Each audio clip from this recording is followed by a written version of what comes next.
ஓம் சத்குருவே சரணம். வாத்தியார் மகராஜ்க்கு ஜெய். குருவருளால் கால ரகசிய பதிவேட்டில் பார்க்கக்கூடிய விஷயமானது ஒரு அற்புதமான முகூர்த்தம். அந்த முகூர்த்தத்தோட விஷயம் என்ன, வீரியம் என்ன அப்படி பார்த்துட்டிங்கன்னா, அடுத்தடுத்து வரக்கூடிய துன்பங்கள், அதாவது வாழ்க்கையில் ஒரு சிலருக்கு அடுத்தடுத்து எப்போ பார்த்தாலும் ஒன்று மாற்றி ஒன்று பிரச்சனையே ஃபேஸ் பண்ணிகிட்டே இருப்பாங்க. அந்த மாதிரி இருக்கக்கூடிய அன்பர்களுக்கெல்லாம் ஒரு ஆறுதலையும் கொஞ்சம் மனசுக்கு ஒரு ஆனந்தத்தையும் தரக்கூடிய ஒரு விசேஷமான ஒரு முகூர்த்தம். அதில் நாம் செய்யக்கூடிய பூஜைகள். சரி, அது எப்போ வருது, எப்படி வருது பார்த்துங்க. இங்கிலீஷ் தேதிக்கே அப்படி எடுத்துங்களேன். இந்த 2025 இந்த ஜனவரி மாதம் இருக்கு இல்லையா, இதோட 27ஆம் தேதி அப்படி எடுத்துங்க. ஏன்னா நிறைய பேருக்கு கொஞ்சம் கன்ஃபியூஸ்டாக வரதுனால இந்த திதி நட்சத்திரம்லாம் சொல்லும் போது பஞ்சாங்கம் படிக்கிறவங்களுக்கு தெரியும். பாவம் அது படிக்காதவங்களுக்கு, பஞ்சாங்கம் படிக்காதவங்களுக்கு தெரியறதுக்கு வாய்ப்புகள் குறைச்சலாக இருக்கிறதுனால இந்த மாதிரி ஆங்கில தேதி எடுத்துங்க. அன்று திங்கட்கிழமை காலையில் 9 மணி வரைக்கும் மூலம் திருநக்ஷத்திரம் இருக்கும், ப்ளஸ் அர்ஷன யோகம் இருக்கும். இப்போ நம்ம என்ன பண்ண போகிறோம் அப்படி பார்த்துட்டிங்கன்னா, இந்த அர்ஷன யோகன்ட்டு ஒரு யோகத்தோட வலிமை என்ன அப்படி பார்த்துட்டிங்கன்னா, அந்த நாளில் ஆஞ்சநேய பெருமானுக்கு வடை மாலை சார்த்துவது ரொம்ப விசேஷம். வடை மாலை சார்த்தி அதை சுவாமிக்கிட்டேருந்து ஒரு கொஞ்ச நேரம் பொறுத்து பிரசாதமாக வாங்கி அதை தானம் பண்ணுறது ரொம்ப ரொம்ப ரொம்ப விசேஷம். அதனால் ஏற்படக்கூடிய பலன்கள் வாத்தியார் என்ன குறிப்பிட்டிருக்காரு அப்படி பார்த்துட்டிங்கன்னா, அதுக்கு பொங்கி வரும் கஷ்டங்கள் தீர்வதற்கான வழி அப்படின்றார். அதாவது அடுத்தடுத்து ஏற்படக்கூடிய துன்பங்கள், திடீர்னு எதிர்பார்க்காமல் ஏற்படக்கூடிய துன்பங்கள், இதெல்லாம் ஏற்படுது ஒரு சிலருக்கு அப்படின்னும் போது, மோஸ்ட்லி இன்றைக்கி எல்லாருக்குமே ஏதாவது ஒன்று மாற்றி ஒன்று பிரச்சனையில் தான் வாழ்ந்துட்டு வண்டி ஓட்டு இருக்கோம். எல்லாருமே ரொம்ப சௌகரியமாக சுகமாக இருப்பதற்கான வாய்ப்புகள் ரொம்ப குறைச்சல் தான் இந்த கலியில். ஸோ அதனால் எல்லாருக்குமே இது அப்ளிகேபிளான ஒரு விஷயந்தான். அதனால் இந்த அர்ஷன யோகத்தில் இப்படி வடமாலை சாத்தி அதை ஆஞ்சநேயருக்கு சாத்தி அதை தானம் பண்ணுறது இந்த மாதிரி அடுத்தடுத்து வரக்கூடிய துன்பங்கள் குறையும். மேலும் மனசுக்கு ஒரு உறுதி கிடைக்கும், மன சஞ்சலங்கள் நீங்கும். ஏன்னா துன்பத்தால் முதல்ல பாதிப்பு ஆளாகக்கூடிய ஒரு விஷயம் யார் அப்படின்னு பார்த்துட்டிங்கன்னா மனசு தாங்க. ஏன்னா அந்த மனம் ஒரு என்ன சொல்கிறதுனா, ஒரு எதிர்பார்ப்பு, ஒரு கவலை, ஒரு பண கஷ்டம் எது வந்தாலும் மனசு ஃபஸ்ட்டு அப்படி ஒரு மாதிரி வெக்ஸ் ஆகிடுது, ரொம்ப சிரமமாக இருக்கும். அந்த மாதிரி கவலை ஆகிடுதுனாலே சகல விதமான நோய்கள் உள்ளே வர வந்துடும். அது வேறு விஷயம். அப்போது மனசுக்கு திண்மை வேண்டும், எல்லாத்தையும் எதிர்த்து நிற்கக்கூடிய ஒரு துணிவு வேண்டும். எதுவுமே நம்ம கர்ம வினை தான், நன்றும் தீதும் பிறர் தர வாரா அப்படின்ற ஒரு அந்த முதுமொழியை மனசில் வச்சுண்டு வரக்கூடிய துன்பங்களை ஏற்று அனுபவிக்கக்கூடிய பக்குவம். இது எல்லாமே வாயில் நல்லா சொல்லிடலாம், பட் அனுபவிக்கும் போது தானே தெரியும் அப்படின்ட்டு யோசிப்பீங்க. அந்த மாதிரி ஒரு மனத்தின்மையும் மன உறுதியும் தெய்வீகத்தோட அருளால், குருவோட அருளால் கிடைக்கணுன்னா இந்த மாதிரி அர்ஷன யோகத்தில் நீங்கள் வடை மாலை சாத்துவதால் கிடைக்கும். அது ஒன்று. பட் இங்கே என்ன முகூர்த்தம், ஏதோ முகூர்த்தம் பற்றிலாம் சொன்னியே, கல்யாண முகூர்த்தம் மாதிரி அப்படின்ட்டுலாம் யோசிக்கலாம். அதில் ஒரு விஷயத்தை சொல்கிறோம். முகூர்த்தம் மீன்ஸ் என்னென்னா பொதுவாக 1.5 மணி நேரங்க.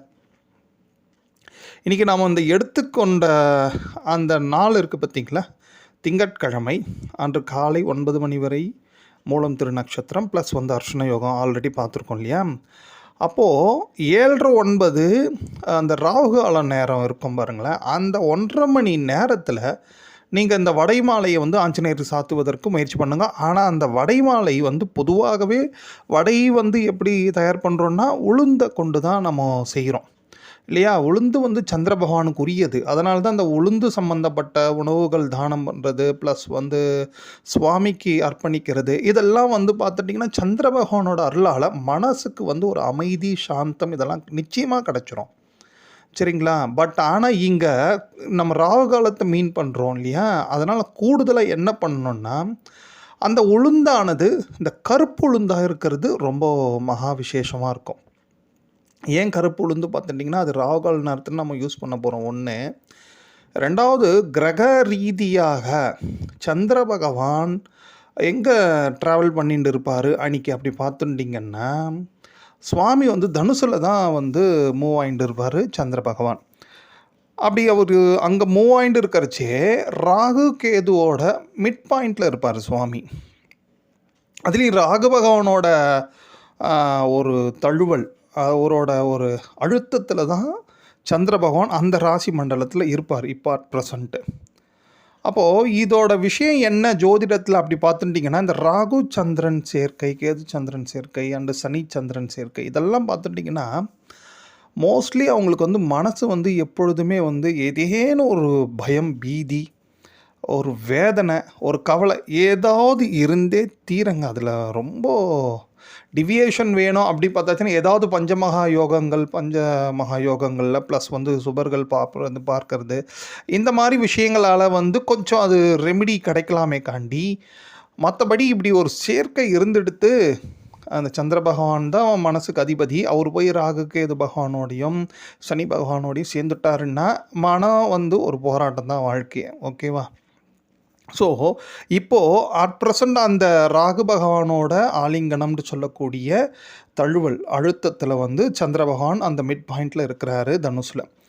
ஸோ அதனால தான் ராகு பகவானுக்கு இம்பார்ட்டன்ட் பண்ணி ராகுகால நேரத்தையும் எடுத்துக்கிறோம். பாருங்கள், எக்ஸாக்டாக இறைவனோட அருளால் வாத்தியாரோட கருணையால் 9 மணி வரைக்கும் நமக்கு மூலம் திருநட்சத்திரம் இருக்குது. பொதுவாகவே அர்ஷண யோகத்தில் வடமாலை சாத்துவதுக்கே அநேக விதமான பலன்கள் இப்போ சொன்ன பலன்கள்லாம், அதுலேயும் இந்த மாதிரி டைமிங் பார்த்து ராகுகால நேரத்தை பார்த்து ராகு பகவானோட மிட் பாயிண்டில் சந்திர பகவான் இருக்கும் பொழுது பார்த்து, ஸோ இவ்வளோத்தையும் பார்த்து இதுலேயும் பார்த்துட்டிங்கன்னா மனதுக்கு அதிபதியாக விளங்கக்கூடிய சந்திரனோட நாளன்னைக்கு அதில் கரணம்ன்ட்டு ஒன்று இருக்கும் பாருங்கள். அந்த கரணம் வெரி பவர்ஃபுல்லான ஒரு விஷயங்க. இதெல்லாம் ஏதோ நம்ம சும்மா அப்படி பஞ்சாங்கம் படிக்கிறதோட விட்டுறோம். அந்த கரணம் யோகம் இதெல்லாம், அந்த கரணம் இருக்குது இல்லையா, அது பார்த்துட்டிங்கன்னா கரசை கரணம். இந்த கரசையோட அதிபதியை சந்திர பகவான் தான்.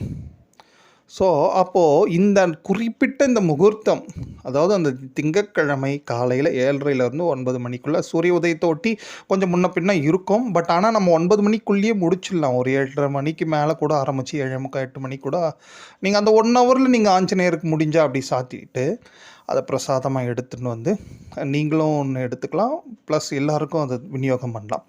இதனால் நிச்சயமாக எப்பேற்பட்ட அனுகிரகம் பார்த்துட்டிங்கன்னா ராகு பகவானோட அனுகிரகம், சந்திர பகவானோட அனுகிரகம், இப்படி பலவிதமான அனுகிரகத்தோட ஆஞ்சநேய பெருமானோட பரிபூர்ண கிருபா கடாட்சம் நிச்சயமாக கிடைக்கும். ஏன் அப்படி பார்த்தீங்கன்னா, இந்த ஆஞ்சநேய பெருமானுக்கு ஒரு மகா வீரர். அவருக்கு ஒரு மிகப்பெரிய சக்தி ஒன்று உண்டு. அதாவது இந்த நவகிரகங்களே வந்து அவர்கிட்ட வந்து மிகப்பெரிய ஏதாவது அந்த கர்ம வினை பரிபாலனை எதுவுமே பண்ண மாட்டாங்க. ஆஞ்சநேயர்கிட்ட அவ்வளோ பெரிய மிக சக்தி ஒன்று உண்டு. அதனால தான் அவருக்கு இந்த மாதிரி நம்ம பூஜையெல்லாம் பண்ணிட்டோன்னா அவரோட ஆசியால், அவரோட ஆசி கிடைத்தெடுத்து அவரோட அனுகிரகம் கிடைச்செடுத்துனா இந்த மாதிரி மோஸ்ட்லி தோஷங்கள் பண்ணக்கூடிய கிரகங்கள் அப்படி பார்த்துட்டிங்கன்னா பொதுவாகவே ராகு கேது அண்டு சனீஸ்வரர் இவங்கள தான் வந்து இவங்களோட பார்வையோ இவங்களோட சேர்க்கையை வச்சு தான் உனக்கு இவ்வளோ பெரிய துன்பங்கள்ன்ட்டே சொல்கிறாங்க வச்சுங்களேன். இவங்களெல்லாம் கட்டுப்படுத்தக்கூடிய ஒரு மிகப்பெரிய சக்தி ஆஞ்சநேய பெருமான்கிட்ட இருக்குது. ஸோ அதனால தான் அவரோட ஆசியும் அனுகிரகம் கிடச்சி ப்ளஸ் வந்து இவ்வளோ இந்த கிரகங்களோட அனுகிரகமும் கிடைக்கும் பொழுது அடுத்தடுத்து வரக்கூடிய துன்பங்கள்லேருந்து நமக்கு ஓரளவுக்கு நிவர்த்தி உண்டு.